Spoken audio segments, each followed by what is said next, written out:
Hello friends, welcome to my channel Solving Questions with Gauri Ma'am. Let's solve one question from GET examination for Ecology and Evolution. 2021 के paper से मैंने ये question लिया हुआ है. Grazing by large mammalian herbivores can have a strong influence on ecosystem structure and can cause ecosystem to transition between alternative states over decades. Which of the following transition can result from grazing? Options में है mangrove to coral reef, Terai grassland to alpine meadow, savanna to grassland and option D is tropical rain forest to arid desert. ठीक है, तो पहले ये जो options में हमें बायोम के नाम दिए गए हैं तो उसके मीनिंग समझ लेते हैं. यहाँ देखो, मैनग्रोव्स जब हम बोल रहे हैं that is the group of trees and shrubs that live in coastal intertidal zone.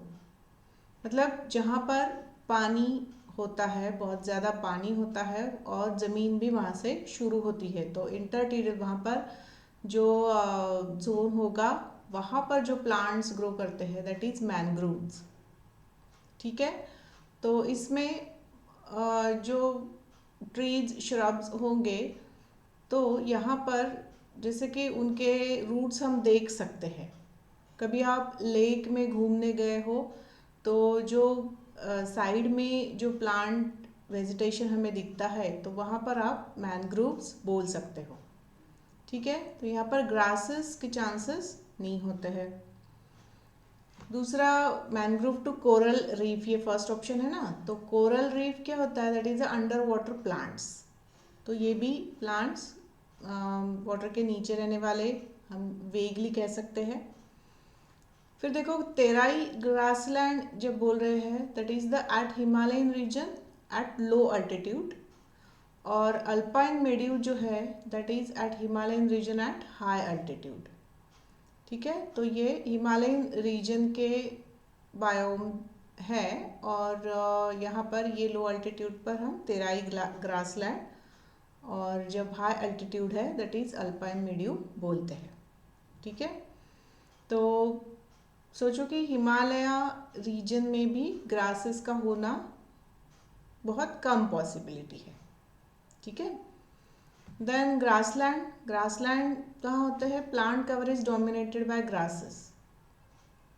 Most of the plants are of type grasses होती है वहाँ पर. और सवाना जब बोला जाता है तो थोड़े थोड़े ट्रीज, थोड़े थोड़े डिस्टेंस पर ट्रीज हमें नजर आते हैं, that we call as a savanna. समझ रहे हो? तो grasslands with scattered trees is savannas. Okay, then tropical rain forest, जो बहुत डेंस फॉरेस्ट होते हैं that is tropical rain forest. यहाँ पर कहा जा सकता है कि साल भर रेनफॉल होते ही रहता है, हैवी रेनफॉल होता है, तो ये डेंस फॉरेस्ट दिखाई देते हैं. तो यहाँ पर भी ग्रासेस का होना बहुत कम पॉसिबल है.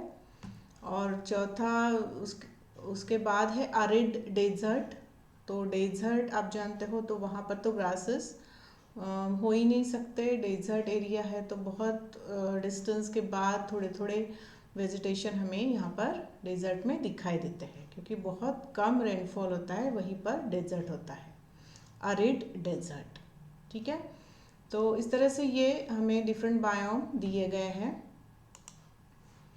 अब कमिंग बैक टू क्वेश्चन, तो हमें क्या बोला है? Grazing by large mammalian herbivores. तो हर्बीवोर्स ने ग्रेजिंग किया, हर्बीवोर्स ने ग्रासलैंड ग्रासेस खा लिए, तो उसके बाद can have a strong influence on ecosystem structure.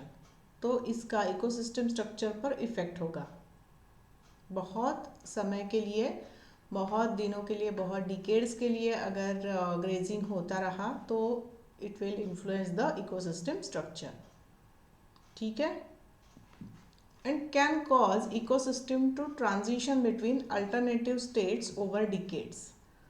तो इकोसिस्टम स्ट्रक्चर में कुछ चेंजेस आ सकते हैं and it can transit, it can change into some different type of ecosystem, right? Which of the following transition can result from grazing? तो यहाँ मैंने highlight किए हैं, जैसे कि कीवर्ड्स बोलो कि हमें किस पर ध्यान देना है ये क्वेश्चन सॉल्व करते वक्त, तो ये सब हाईलाइट किए, बोल्ड किए हुए जो वर्ड्स है, these are like a keywords, ठीक है। तो grazing is the basic thing which is happening, और फिर मैमलियन हर्बिवोर्स है वहाँ पर। तो जैसे हमने डिस्कस किया कि मैंग्रोव कोरल रीफ जो है वो वाटर प्लांट्स है पानी के यहाँ, तेराई ग्रासलैंड अल्पाइन मीड्यू ये भी हिमालयन रीजन के बायोम्स है। यहाँ पर सवाना टू ग्रासलैंड ये हो सकता है, क्योंकि देखो सवाना में कैसे ग्रासलैंड ही होगा बहुत डिस्टेंस तक, और थोड़े थोड़े कहीं कहीं आपको ट्रीज नज़र आते हैं, ओके। तो हर्बीवोर्स ने खाने की वजह से सवाना का ग्रासलैंड में कन्वर्जन हो सकता है, ठीक है। Are you agree with me?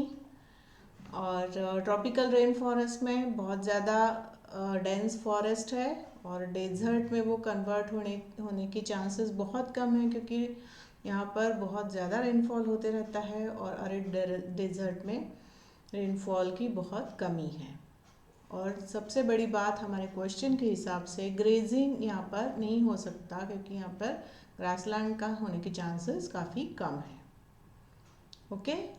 So with this we can say the answer is option C, savanna to grassland, right? Okay, so with this I am concluding today's video. I request you to please like, share and subscribe for my channel, and also to hit the bell icon. Wish you all the best for your preparation, and thanks for watching.